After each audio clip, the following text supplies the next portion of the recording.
Mo, I got a couple questions for you. What is the hardest thing of being a business owner from such a young age, from 10 years old to now? And what sacrifices did you have to give up, or did you find a way now to work both, both your, your growing stages of friends or your other things? Have you found a way, or is it still challenging?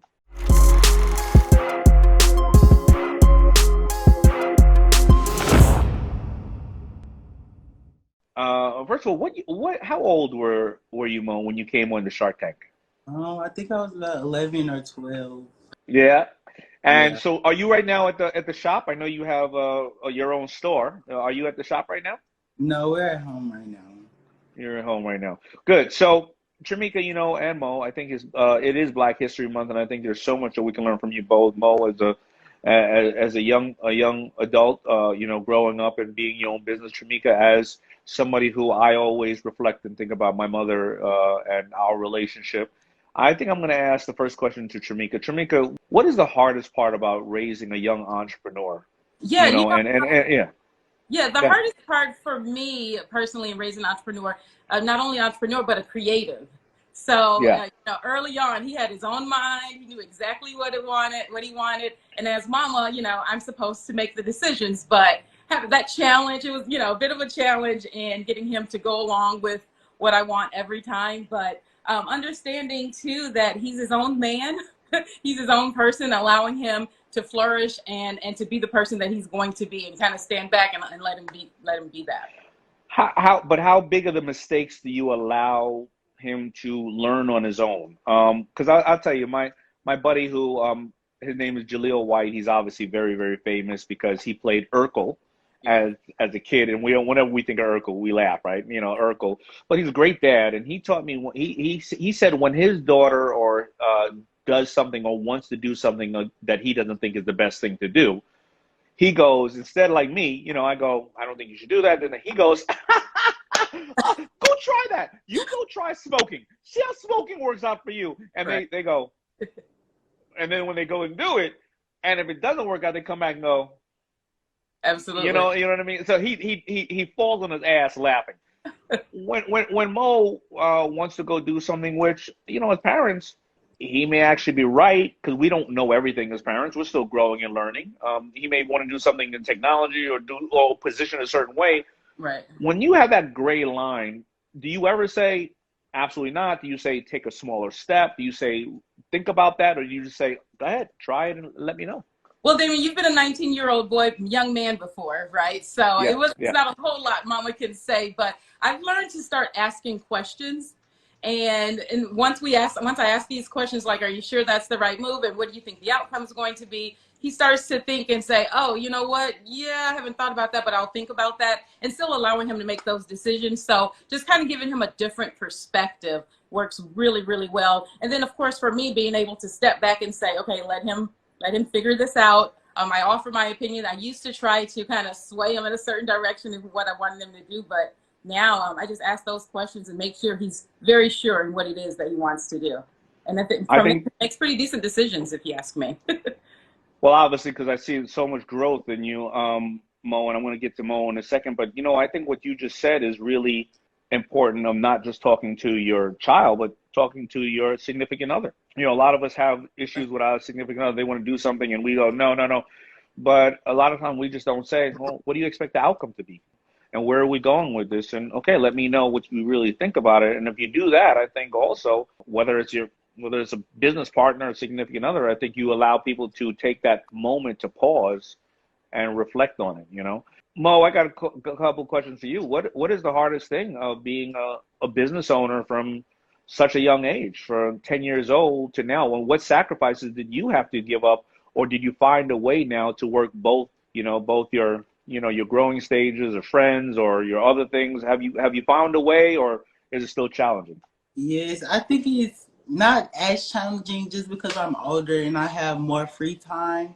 But I feel like one of the most difficult parts of running a company would be keeping up with the schedule and, staying on time and staying on task for everything, but also keeping up with new trends and making sure my product is accepted by my customers and that they still are loving the colors and prints that I'm choosing.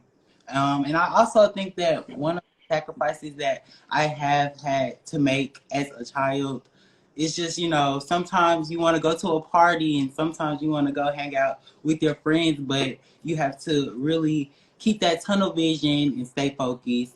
And sometimes sit in that business meeting and, wait it out. But you'll also get to have so much more fun later. So. That's true, but and I got to tell you, work-life balance is never going to go away. The challenge of it, as even at my stage now or Tramica's stage, I mean, we all have that work-life balance. Sometimes we all want to, and I think the problem today is we're too connected. So what happens is, I'll tell you right now, I live in New York and Miami, and right now, if you look outside, it is freezing outside, right? You see that snow. Every time I'm on Instagram, all my friends are butt naked on the beach in Miami, and they are having a ball. And I'm like, man, I really wish I could be in Miami. But I know if I go down to Miami, I ain't going to sit around in the house. I'm going to be outside. And next thing you know, one of you going to be putting the ventilator, on me, and I'm going to be in a hospital, and God willing, I don't. And but I'm tempted. I can't take it anymore. Yeah. So. I'm sorry. I didn't want to make this a session about my damn problems. But how do you do that as a young man? Because I've been to the beach a million times. I've been to parties a million times. But you, growing up now, there's going to be so many new things that you can do at this age that you couldn't do before. Yes. Man, that's got to be tempting. Yes, it is. But I feel like I keep all up with it just based off of this woman right here. Believe it or not. But my mom, she definitely helps me plan out my schedule and is definitely definitely the manager. Definitely the manager for sure. Keeping you in All line right. as much as So I like to tell people that in life you need to make it, master it, and then matter. But many times there are great entrepreneurs that do it all at the same time. So right now you have two things that I saw. One is it is a foundation, I believe. Let me go into it. One, you have sending kids to camp, and you send 50 kids to a camp, and that's called the Go Mo Summer Camp Scholarship Fund. Tell me, why did you create that? Because it's hard enough being a business person, especially during COVID, being young, having to go to school, but now all of a sudden you launched this the scholarship fund. Tell me about it. Why did you do it? What does it do? And how can people follow up on it? Well, as a young kid, I always was active and I always was in different things as far as acting and dancing and singing. And I would always, go to different summer camps. So I feel like a couple of mornings while I was on my way to go to summer camp, I saw different kids getting in trouble and, not making the best decisions. And so me and my mom decided to have a GoMo summer camp fund where 100% of the proceeds from a specific bow tie goes to help kids go to summer camp. And as a young kid, I also found out that childhood hunger was at its highest in the summertime. So it would just be the right thing to do to, help that kid go to summer camp, and hopefully they'll turn out to be productive. As much as productive as I was back then, with getting that meal and going swimming and having fun with their friends. And Mo actually went to that same camp that he sends kids to now, so that's pretty cool. That's great. So some couple of things we learned here is that I didn't realize that, but I guess you are right, because a lot of kids, the only time they can eat or get a meal is at school. And during summer, when school is out, they probably don't have a place to go and get a meal. And if they don't have a place to go and get a meal, they most likely don't have money to go and use their brain someplace. And maybe they have a lot of unfortunate things happening in their community or around them. They could potentially get in more trouble. So what you do is you send them to camp, and they probably learn to do so many other things at camp. I went to camp for 4 years. I went to camp as a kid attending camp, and then I became a counselor and went to camp, and I was taking care of handy-capable kids when I was at camp, and it taught me a lot. So hopefully maybe that's some of my history of wanting to give, and you made me just reflect on that. Also, so to sponsor that, there is a specific bow tie that you sell, and that's where the funds go to help the kids. Yeah, so we choose a specific bow tie every year, and I think I have a specific 3 colors that I look for in each fabric every year. Okay, so right now we would go to mosbow.com. Where would we go to find it right now if we wanted to? Because there's also, you can find that as well as we'll get into your NBA deal. But what is your site? It's mosbowsmemphis.com. mosbowsmemphis.com.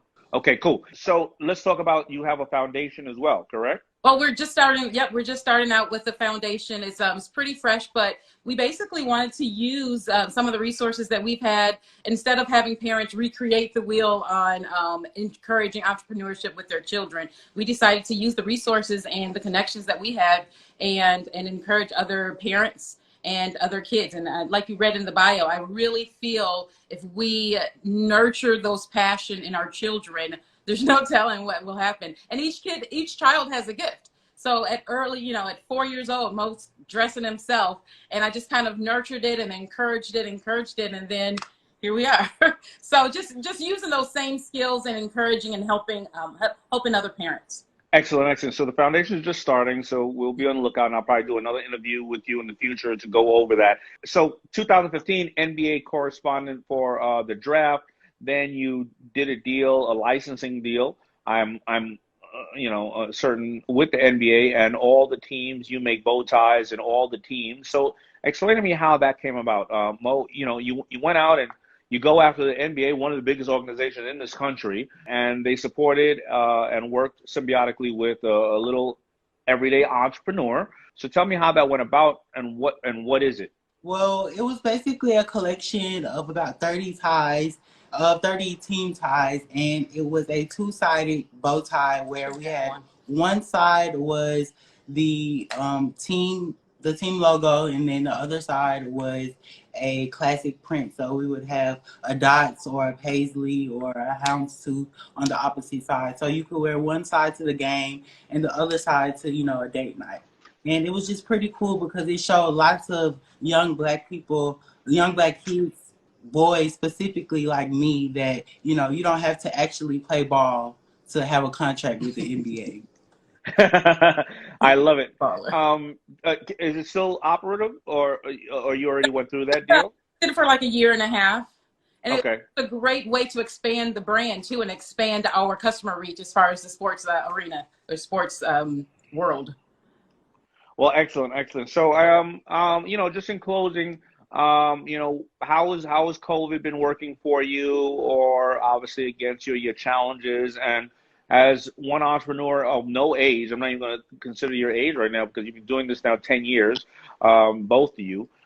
Any advice that you have for people, dealing with COVID who are entrepreneurs, or maybe they're not entrepreneurs, but they want to be? Any advice that you have that you could share, or what you've been doing, and any parting words? Yeah, well, for us, obviously, we are known for the bow ties, but we quickly switched to adding masks. Not switched, but we decided to add masks, and that really helped and took off really, really well. And then outside of that, just during COVID, it's so important to just continue to create, to continue to dream, and to continue to write.